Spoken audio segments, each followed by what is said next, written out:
Good morning बच्चों, मैं जितेंद्र कुमार शर्मा स्वागत करता हूं आपका आज की कक्षा में बच्चों हम पढ़ने वाले हैं कक्षा 5 की पर्यावरण अध्ययन की पुस्तक अपना परिवेश का 24वां अध्याय, जिसका नाम है पहाड़ों की सैर। प्यारे बच्चों, इस पाठ के 3 भागों का अध्ययन हम कर चुके हैं, जहां हमने जाना है संसार की कुछ ऊंची चोटियों के बारे में, यानी जो पर्वत चोटियां हैं ना, जैसे माउंट एवरेस्ट, उनके बारे में अच्छी खासी जानकारी हमने प्राप्त की है। साथ ही साथ हमने उन महिलाओं के बारे में भी चर्चा की जिन्होंने अपने साहस और जुनून के आगे इन पर्वत चोटियों को भी छोटा बना दिया, यानी इनको बड़ी आसानी से फतेह कर लिया। जहां हमने विस्तार से जानकारी प्राप्त की थी प्रेमलता अग्रवाल के बारे में, और हमने जाना संतोष यादव के बारे में, और साथ ही साथ हमने बात की थी साहस और जुनून के दूसरे नाम यानी बछेंद्री पाल के बारे में। बच्चों, साथ ही साथ हमने यह भी जाना कि पहाड़ों पर चढ़ते समय हमें किन किन उपकरणों की आवश्यकता होगी, हमें कौन कौन सी सावधानियां रखनी है, और पहाड़ों पर की चढ़ाई करते समय हमें किन किन समस्याओं का सामना करना पड़ सकता है। इन सब के बारे में हमने विस्तार से समझ बना ली है। बच्चों, जैसा कि हमारी धरती पर भी हमारे द्वारा किए गए अनियंत्रित कार्यों से, जैसे चाहे वृक्षों की कटाई हो, वाहनों का अंधाधुंध उपयोग हो, या कल कारखानों से निकली हुई धुआं हो, गंदे पानी का उचित निस्तारण नहीं करना, इन सब के कारण अनेक प्रकार के प्रदूषण फैलते हैं। वैसे ही बच्चों, हमारी लापरवाही के कारण इन पहाड़ों पर भी प्रदूषण होता है। अब ये कैसे होता है, वो कौन कौन से कारण हैं जिनके कारण पहाड़ों पर प्रदूषण ने अपने कदम रख दिए हैं, और इस प्रदूषण का इन पहाड़ों पर क्या प्रभाव होता है, इन सब के बारे में आज की कक्षा में हम विस्तार से जानकारी प्राप्त करेंगे। तो चलो बच्चों, अध्याय को शुरू करते हैं। देखो बच्चों, पहाड़ों पर प्रदूषण। कई पर्वतारोही दल एवरेस्ट पर चढ़ने का प्रयास करते हुए प्लास्टिक की वस्तुएं अपने साथ ले जाते हैं और उस सामान को वहीं छोड़ आते हैं, चाहे अपने भोजन के खाली डिब्बे हों, चाहे पानी पीने के लिए या पानी को ले जाने के लिए उपयोग में की गई प्लास्टिक की बोतलें हों, या फिर अनेक प्रकार के प्लास्टिक की वस्तुएं हों।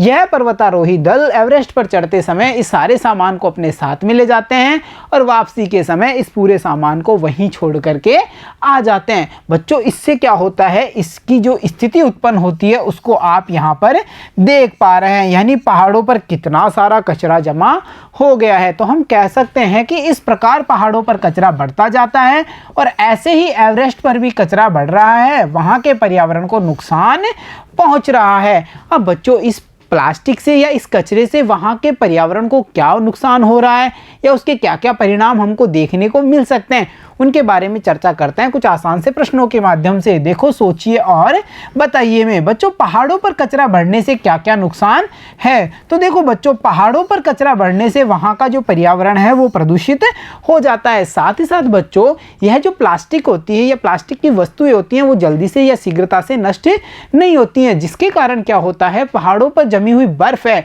वो पिघलने लग जाती है, क्योंकि प्लास्टिक जमीन का तापमान बढ़ाने का कार्य करते हैं। ये जल्दी से पिघलते नहीं हैं, इसी कारण जो बर्फ होती है वहाँ का या जो पहाड़ों का तापमान है वो धीरे धीरे बढ़ता है इन्हीं वस्तुओं के कारण, और फिर अंत में बर्फ पिघलने लग जाती है, जिससे भूस्खलन जैसी समस्याएं उत्पन्न होने लग जाती हैं। तो चलो बच्चों, अब बढ़ते हैं अगले प्रश्न पे, और अगला प्रश्न है, पर्वतारोही अपने साथ क्या क्या सामान ले जाते होंगे। यानी बच्चों, इस प्रश्न में हमें बताना है उस सभी सामान के बारे में जो पर्वतारोहण के समय जो पर्वतारोही दल है वो अपने साथ में लेकर के जाते हैं। तो देखो, जैसे बच्चों, अध्याय में हमने यह जानकारी प्राप्त की थी कि खाने का डिब्बा हो, पानी की बोतलें हो, रस्सी हो, हुक हो, प्लास्टिक शीट हो, डायरी हो, टॉर्च हो, या हम कह सकते हैं कि चश्मे हो, नुकीले जूते हो, नुकीली छड़ियाँ हो, कुदाली हो। ये सब वो सामान है जो पर्वतारोही दल पर्वतारोहण के कार्य के समय अपने साथ में लेकर के पहाड़ों पर जाते हैं। तो चलो बच्चों, अब चलते हैं अगले प्रश्न पे, और अगला प्रश्न है, पर्वतारोहियों को किन किन संकटों और खतरों को झेलना पड़ता होगा। बच्चों, जब हमने पर्वतारोहण के बारे में समझ बनाई थी तो हमने यह जाना था कि पहाड़ों पर जो चढ़ना है वो आसान कार्य नहीं है।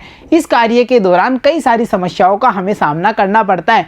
इस प्रश्न में हमें उन्हीं समस्याओं के बारे में बताना है। तो हमने जाना था ना कि पर्वतारोहण में कड़ी चढ़ाई या फिर तेज ठंड, बर्फीली हवाओं को सहन करना, ये सब वो समस्याएं हैं जिनका सामना हमें करना पड़ता है। साथ ही साथ देखो, जो ऊंचाई है वहाँ पर वायुदाब कम हो जाता है, जिसके कारण सांस लेने में तकलीफ होती है या सांस फूलने लग जाती है। और हमने जाना था भूस्खलन के बारे में, जिसमें कि ज़मीन या जो पहाड़ के टुकड़े हैं वो टूटते हैं या पहाड़ थोड़ा टूट जाता है या फिर पहाड़ों पर जमी हुई बर्फ़ अपनी जगह छोड़ देती है। तो इन सभी समस्याओं का सामना पर्वतारोहियों को करना पड़ता है। तो चलो बच्चों, अब बढ़ते हैं अगले प्रश्न पे। और अगला प्रश्न है चर्चा कीजिए में। देखिए, माना आपको पर्वतारोहण के लिए चुन लिया गया है, यानी कितनी खुशी की बात है, एक पर्वतारोहण दल है उसमें आपको भी चुन लिया गया है। अब आप उसके लिए क्या क्या तैयारी करेंगे, जैसे सामग्री, अभ्यास आदि। यानी बच्चों, इस प्रश्न में हमें यह बताना है कि पर्वतारोहण के लिए या पर्वतारोहण पर जाने से पहले हमें कौन कौन सी सामग्री की तैयारी करनी है, यानी कौन कौन सी सामग्री इकट्ठा करनी है और हमें किन किन चीज़ों का अभ्यास करना है, इन सब के बारे में इस प्रश्न में हमें बताना है। तो देखो बच्चों, जाहिर सी बात है, हम खाने के डिब्बे, नुकीले जूते, नुकीली छड़, रस्सी, दस्ताने, स्लीपिंग बैग, बोतल, टार्च या फिर प्लास्टिक सीट, चश्मे, ये वो सामान हैं जिसे हम पर्वतारोहण से पहले जुटाएंगे और अपने साथ लेकर के जाएंगे। इसी प्रकार बच्चों, अब बात करते हैं अभ्यास की। तो देखो, कुछ दिन पहले से ही अपने ब्लड प्रेशर की जांच कराएंगे, पैदल चलने का अभ्यास करेंगे और साथ ही साथ हम खड़ी चढ़ाई पर भी चढ़ने की थोड़ी अभ्यास जरूर करेंगे। सांस को जो मेंटेन करना है, सांस को नियंत्रित करना है, धीरे धीरे सांस लेने का अभ्यास है, उसको भी हम करेंगे। तो देखो बच्चों, ये सब वो तैयारियां हैं जो हमें पर्वतारोहण पर जाने से पहले करनी होती हैं। तो चलो अब देखते हैं आज का अगला प्रश्न। और अगला प्रश्न है, आप किसी पर्यटन स्थल पर गए हो तो वहां पर फैले कचरे के बारे में अपने अनुभव लिखिए। साथ ही कचरे को रोकने के लिए आप क्या सुझाव देंगे। बच्चों, यहाँ पर इस प्रश्न के माध्यम से हमें दो प्रश्न पूछे गए। एक तो यह है कि आप अगर किसी पर्यटन स्थल पर गए हैं तो वहाँ पर आपने कचरा फैला हुआ देखा है, तो उसको फैले हुए कचरे को देख करके आपने वहाँ क्या क्या अनुभव किया है। तो एक तो हमें उस अनुभव के बारे में बताना है और साथ ही साथ हमें यह भी बताना है कि कचरे को रोकने के लिए, यानी कचरा अधिक मात्रा में ना फैले, कचरे का उचित प्रबंध कैसे हो, इनके बारे में हमें यहाँ पर सुझाव भी देना है। तो बच्चों, उदाहरण के लिए हम कई जगह जाते हैं पर्यटन स्थलों पर, तो हम देखते हैं वहाँ पर चारों तरफ कचरा फैला हुआ होता है। अनेक आवारा पशु उस कचरे के इर्द गिर्द मंडराते हुए हमें दिखाई देते हैं।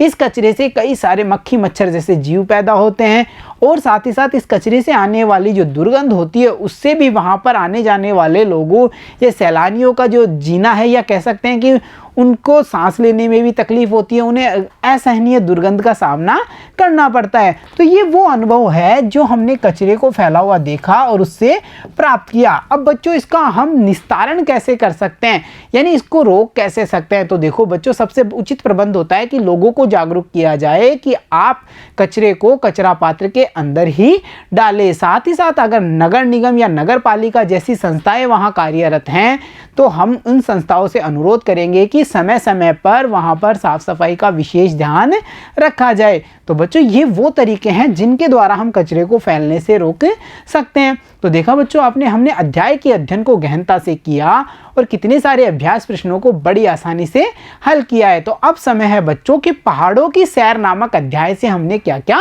सीखा है। तो चलो शुरू करते हैं। हमने सीखा बच्चों, हमने क्या क्या सीखा है। देखो, हमने यह जाना कि पहाड़ों पर जाने से पूर्व ऑक्सीजन सिलेंडर, आवश्यक उपकरण आदि को ले जाना चाहिए। यानी हमने यह समझा कि पहाड़ों की सैर आसान नहीं है, उससे पहले हमें कुछ उपकरणों की आवश्यकता होती है और जब भी हम जाते हैं पहाड़ों की सैर करने के लिए तो हमें इन उपकरणों को अपने साथ ले जाना आवश्यक है। और साथ ही साथ हमने ये जाना कि भूस्खलन के समय हमें सावधानी से चढ़ना चाहिए, पर्वतारोहियों में अनुशासन में रहना, जोखिम उठाने की क्षमता, धैर्य, सहनशीलता आदि के गुण होने आवश्यक हैं। तो बच्चों, ये वो सारी जानकारी है जो इस अध्याय से हमने प्राप्त की है। तो देखा बच्चों, जब हमने इतना कुछ ज्ञान प्राप्त कर लिया है तो अब समय है कि हमने क्या जाना, क्या समझा, उसे बताते हैं। तो चलो शुरू करते हैं। जाना समझा अब बताइए। प्यारे बच्चों, जाना समझा अब बताइए में जो हमारा पहला प्रश्न है वो है, पर्वतारोहण में किन किन कठिनाइयों का सामना करना पड़ता है। और ये प्रश्न से तो हम कई बार रूबरू हो चुके हैं। इस प्रश्न को तो इस अध्याय के दौरान हम अच्छी तरह समझ चुके हैं कि पर्वतारोहण में खड़ी चढ़ाई हो, तेज ठंड हो, बर्फीली हवाएं हों, उनका सामना करना पड़ सकता है। वायुदाब कम होने के कारण सांस लेने में तकलीफ जैसी समस्याओं का सामना करना पड़ सकता है और साथ ही साथ भूस्खलन जैसी समस्याओं का भी हमें सामना करना पड़ सकता है। तो ये वो सारी समस्याएं हैं जिनका सामना पर्वतारोहण के समय किसी भी व्यक्ति को करना पड़ेगा। तो चलो अब बढ़ते हैं अगले प्रश्न पे। और अगला प्रश्न है, पर्वतारोही में क्या क्या गुण होने चाहिए। देखो बच्चों, पर्वतारोही में इच्छा शक्ति होनी चाहिए, उसमें तेज दिमाग भी होना चाहिए, सहनशीलता होनी चाहिए, उसमें धैर्य होना चाहिए, साथ ही साथ उसमें अनुभव भी होना चाहिए और अनुशासन में रहना भी उसे आना चाहिए। साथ ही साथ उसे जोखिम उठाने में भी कोई समस्या नहीं होनी चाहिए। चाहे कितनी बड़ी आपदा आए, वो अपना धैर्य ना छोड़े, यानी कि उसे धैर्यवान भी होना चाहिए। तो ये वो सारे गुण हैं जो पर्वतारोहियों में होने आवश्यक हैं। तो चलो अब चलते हैं अगले प्रश्न पे।